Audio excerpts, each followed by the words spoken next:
I'm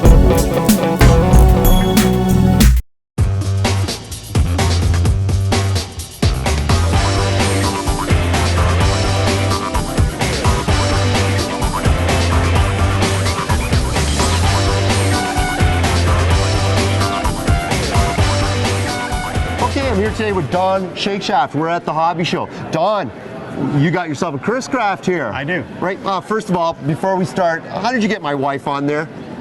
She opted to go on there. I says, okay, put your bikini on. You're a naughty guy. He's a naughty guy. He's got my wife on there in a bikini already. Now this is quite an amazing boat. Now tell me a little bit about it. This is a Sterling Models boat. It's a 1952 Chris-Craft Corvette.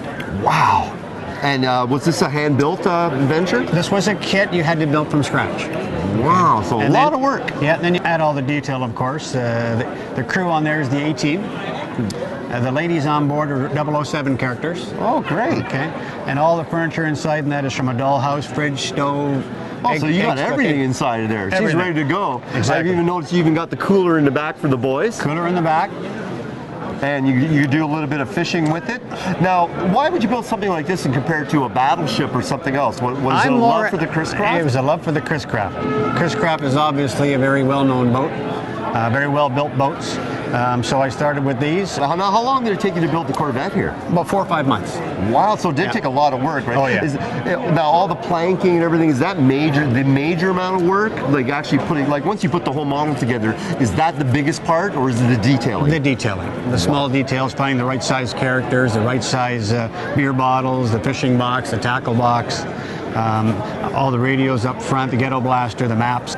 Now all the hatches and all the doors do open up. Yep. And we can actually see inside. I'll turn it and hopefully the cameraman can see inside there a little bit. And I noticed you got all your safety equipment, you got all your fire extinguishers. Yep. And look at that. That is just incredible. So basically the way you wanted to make this boat was just to put as much as possible just like the real thing. Exactly. Pleasure cruising. I built the beamy top for it. That didn't come originally with the boat, so I built that on there. I'm just at awe of all the detail. Look, he's even got rod holders on it. Yeah. Well, thanks a lot. You know, we're going to take a look right now. The boat on the water, and we're also. You said you were going to pull in the fish today. I am. So I'm going to hold you to that. And there you go. Let's go take a look, guys.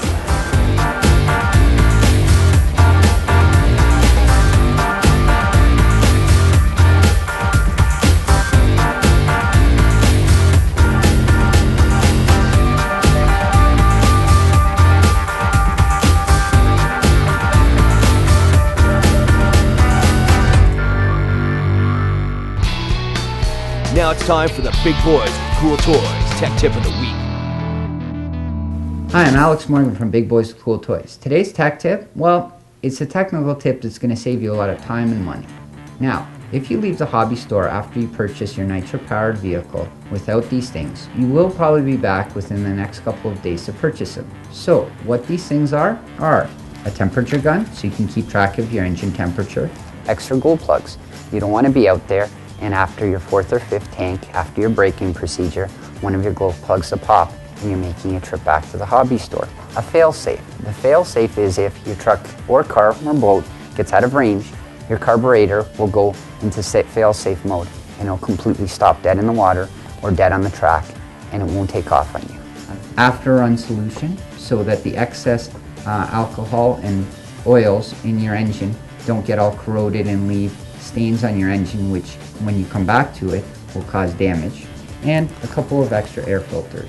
Make sure that they're always in a Ziploc baggie so they don't dry out, and make sure to grab a little bit of extra oil so that you can lubricate them before you go running.